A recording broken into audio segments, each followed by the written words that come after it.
Qui peut accepter cet évangile? Acclamons le Seigneur Jésus-Christ.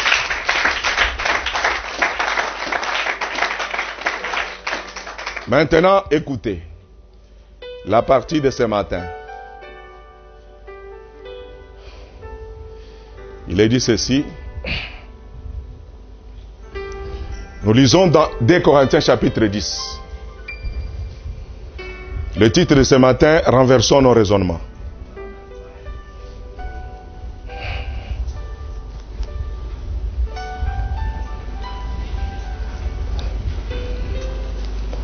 On peut le lire.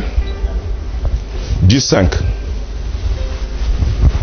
Nous renversons les raisonnements et toute hauteur qui s'élève contre la connaissance de Dieu, et nous amenons toute pensée captive à l'obéissance de Christ. Amen. Qui peut dire Amen? Amen. Réalisez encore qu'ils disent Amen. Nous renversons le raisonnement et toute hauteur qui s'élève contre la connaissance de Dieu, et nous amenons toute pensée captive à l'obéissance de Christ. Amen, Amen mes chers amis. Amen. Les raisonnements que nous devons renverser se trouvent où? Salomon nous dit, l'homme est tel que sont les pensées de son cœur. Faites attention à vos pensées, parce que vos pensées deviennent vos paroles.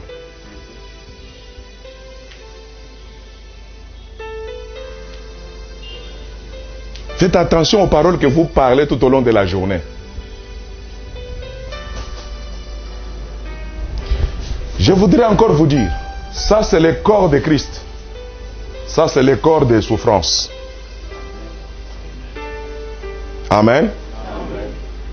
Nous naissons avec le corps des souffrances en nous. C'est ça notre corps des souffrances. Si tu es malade, c'est ici. S'il n'y a pas l'harmonie dans l'assemblée de Dieu, c'est ici. Dans le mariage, c'est ici, les mois. Dans la société, c'est toujours ici. Et on appelle les corps de souffrance. En d'autres termes, on appelle ça les corps de Satan.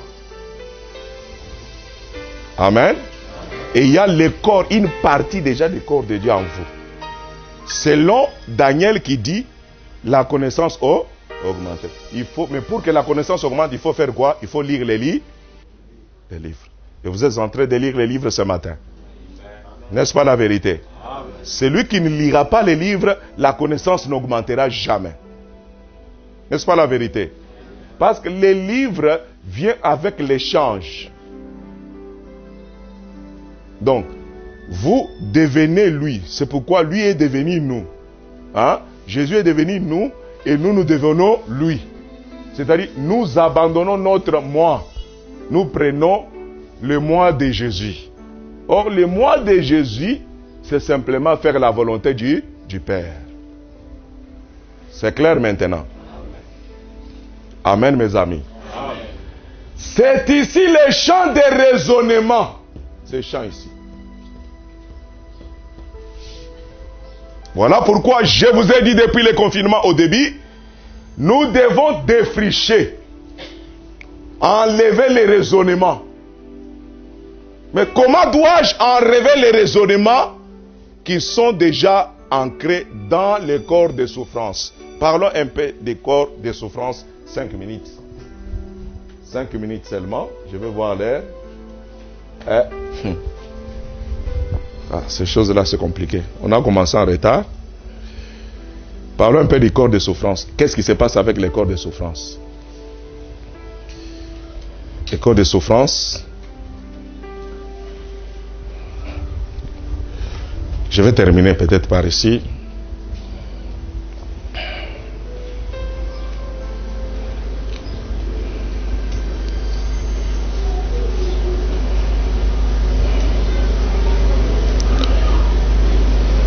Vous êtes ensemble avec moi? Amen. Écoutez d'abord.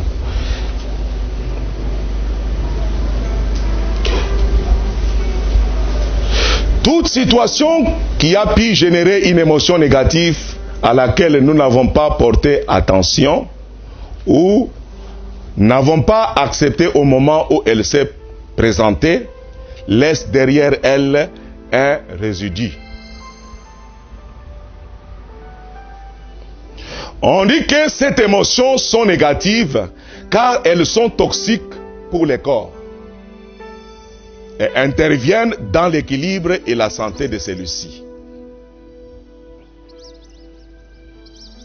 L'accumulation des vieilles souffrances émotionnelles forme un champ énergétique nommé les corps de souffrance. Ça, c'est les détails de l'ego. Comme lui puise dans le passé, et qu'est-ce qu'il puise dans le passé? Nous avons dit que c'est l'ensemble des croyances. Ici, il n'y a que des croyances ou des pensées. Voyez-vous? Mais qui ont comme fondation la peur, les regrets, les remords et les angoisses. Où est-ce qu'il tire ces choses-là? Il tire ça dans le passé. Et comment ça se passe? C'est toute réaction émotive. Vous êtes ensemble avec moi? Toute émotion qui s'est passée avec moi, dont je n'ai pas fait l'attention, mais qui est appelée une émotion négative, c'est-à-dire une émotion de peur, de l'angoisse, de tristesse, de douleur. Vous êtes ensemble avec moi? La peur, la douleur, l'angoisse, ainsi de suite. J'ai minimisé ça, ça reste à moi sans réponse. Or que c'était une signalisation, l'alerte, pour que je m'intéresse, enfin, de transformer simplement, de surmonter et de dominer. Mais moi, au lieu de dominer, je fais des efforts pour oublier. Vous êtes ensemble avec moi? Ou pas même oublier, mais négliger cela. Et ça reste enfoui en vous. Ça devient comme une base. Chaque fois, ça va se nourrir. Et comment ça va se nourrir? Par des pensées négatives qui vont venir à nouveau vers vous. Ça devient comme le carburant. L'ego puise dans les stocks du passé tout ce qui est malheureux, tout ce qui est mauvais, tout ce qui est coupable. Il puise là-bas. Et qu'est-ce qu'il va transmettre? Il va transmettre l'angoisse, la peur, la culpabilité, ainsi de suite. Vous me suivez, mes chers amis?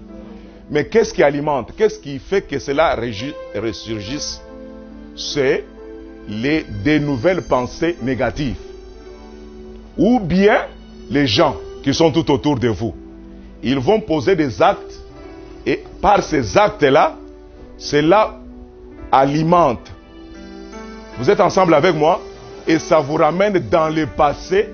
Et pas le meilleur passé, parce que votre passé n'est pas bon, mais c'est le passé en Dieu qui est meilleur. Vous êtes ensemble avec moi? Et vous vous ressentez automatiquement apprivoisé par un sentiment d'angoisse, de peur. Est-ce que vous me suivez? C'est ça ce qui dérange les hommes aujourd'hui. Ça, c'est les scientifiques. Lisons Frère Branham. Dans les fondements fondamentaux pour la foi.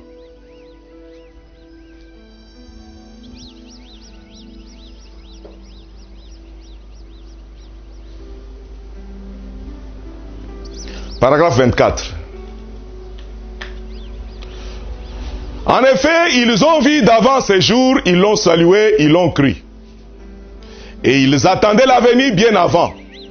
Maintenant, nous vivons en plein dedans.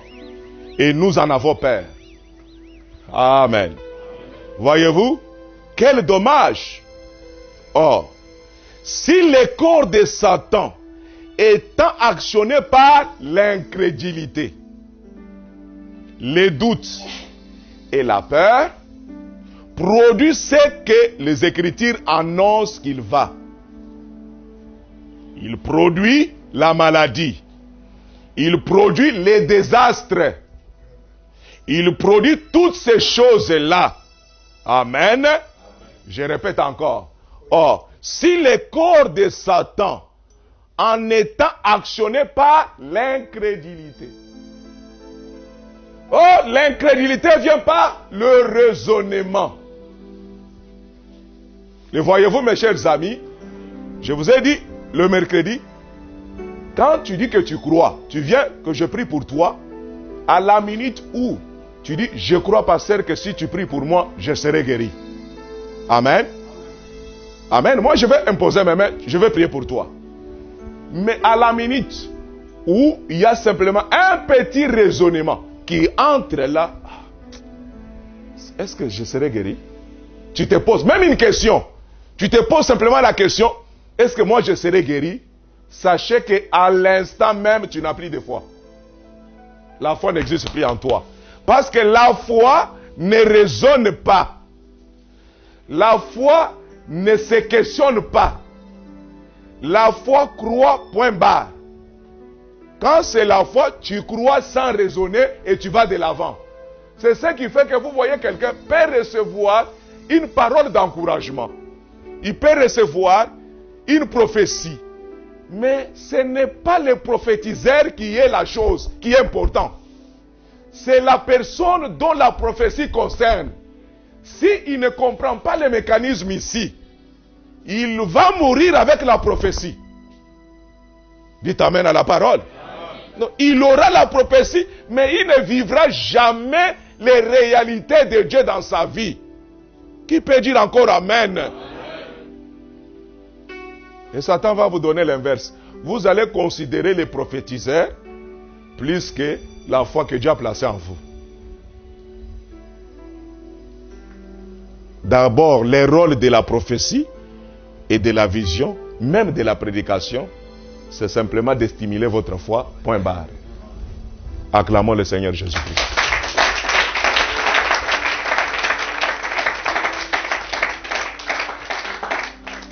Nous savons bien que la Bible déclare que l'orgueil précède. Est-ce qu'un orgueilleux peut être élevé? Non, monsieur. Quelqu'un qui vit toujours dans son ego, est-ce qu'il peut être élevé? Non, monsieur. Qui est celui qui vit dans l'ego? C'est quelqu'un qui dépend de ses facultés mentales.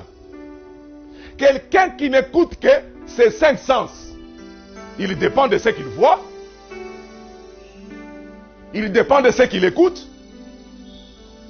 Il dépend de ses réflexions. Un spécialiste dans les préjuges. Un soupçonneur.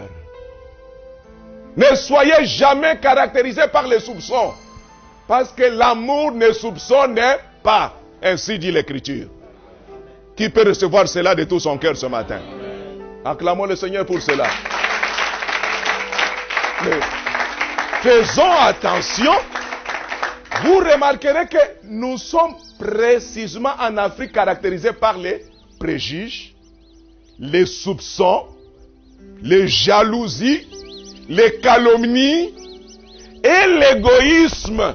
Quand Paul peint les tableaux du temps de la fin à Timothée, le premier élément que Paul présente, c'est égoïste. Égoïsme. Égocentrique. Parce que c'est lui qui va engendrer les calomnies, les soupçons, les préjuges et les manques de pardonner ou de pardon.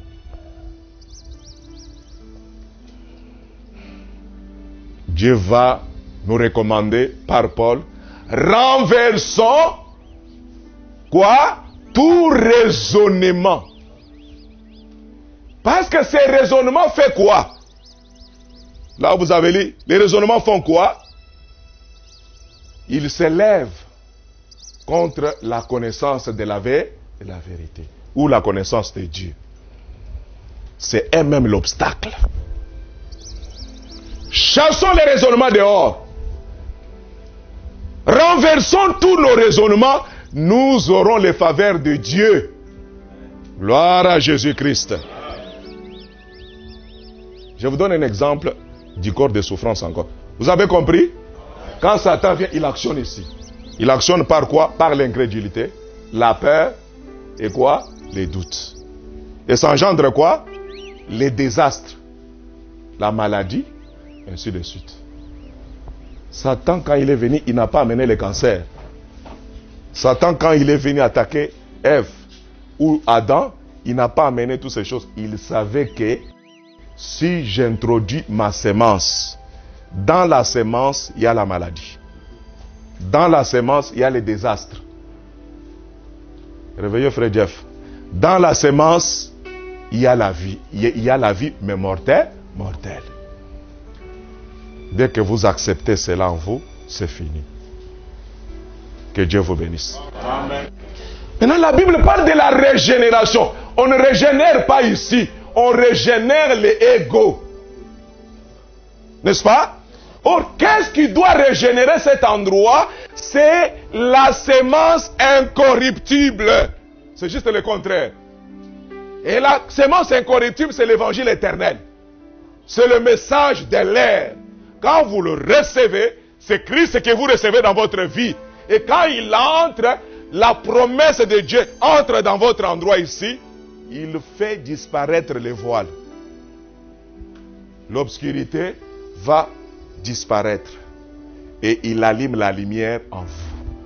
C'est pourquoi on dit, quand on allume la lampe, on ne la garde pas sous les boisseaux, mais on va la placer sous les chandeliers pour éclairer les gens de la maison. Vous deviendrez utile à tout le monde, parce que vous avez été créé pour embellir le monde. Vous êtes l'embellissement de cette terre, de cet univers. Vous n'êtes pas créé pour quémander, pour être jaloux. Non, vous êtes créé pour être un bénéfice aux autres. Que Dieu vous bénisse, mes amis. Amen, amen. C'est pourquoi vous remarquerez que dans le système de Satan, c'est moi, égoïste. On ne paye pas la dîme parce que on ne paye pas les offrandes parce que on ne paye pas l'habit à sa femme parce que amen. On pense qu'à soi-même. Que Dieu vous aide. Que Dieu nous aide. Je donne cet exemple du corps de souffrance. Exemple, l'une des formes où il se manifeste de plus est dans notre relation de couple. La plupart des couples passent par des phases où ils revivent leur propre drame personnel.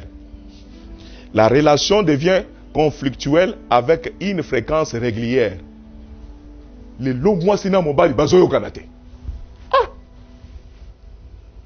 chien et chat. Le vieux dictateur, il est dans son coin. Et Madame Insoumise, elle est aussi dans son coin.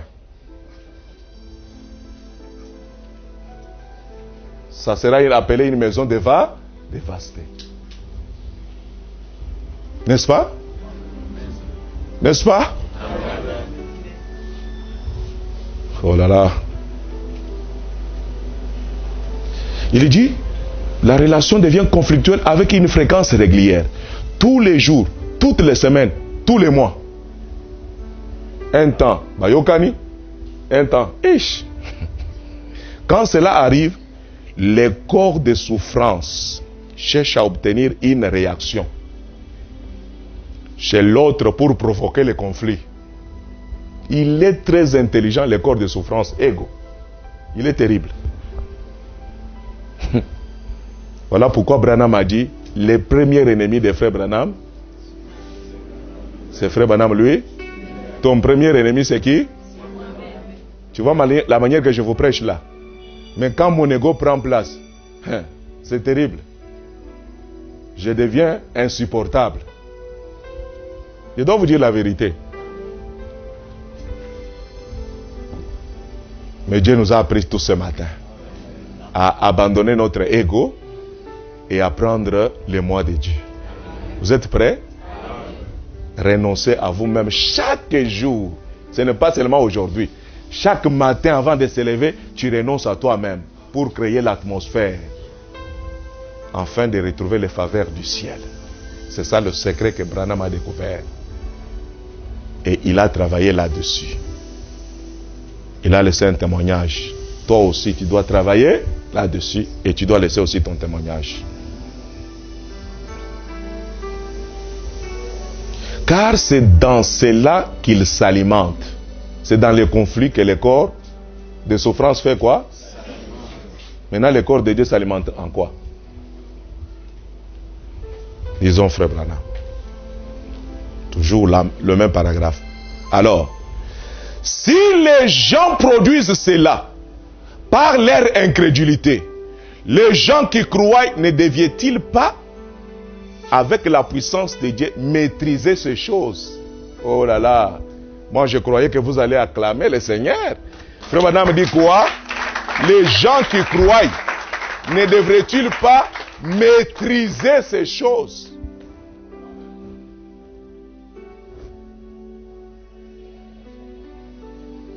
Et les ramener à ce qu'elles devaient être. Est-ce que toi tu ne peux pas ramener les choses à ce qu'elles doivent être? Je crois avec cette révélation, tu reçois la capacité de ramener les choses sur la ligne. Es-tu certain? Es-tu certain? Es-tu convaincu? Que Dieu vous bénisse. Les moines n'agissent pas par conviction. Tandis que la conviction appartient la partie de Dieu en nous. C'est pourquoi la Bible dit toute chose qui n'est pas produite d'une conviction, c'est quoi? Les mots agissent par les doutes, parce que la conviction, c'est la foi. Vous êtes assuré, mais le contraire de la conviction, c'est quoi? C'est l'incrédulité, les doutes.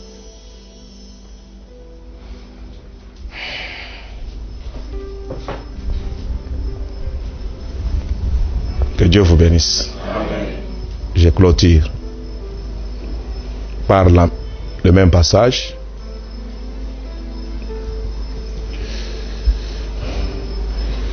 Nous renversons les raisonnements et tout auteur qui s'élève contre la connaissance de Dieu. Amen. Nous, c'est toi. Amen. Nous renversons les raisonnements et tout auteur qui s'élève contre la connaissance de Dieu. Et nous amenons toute pensée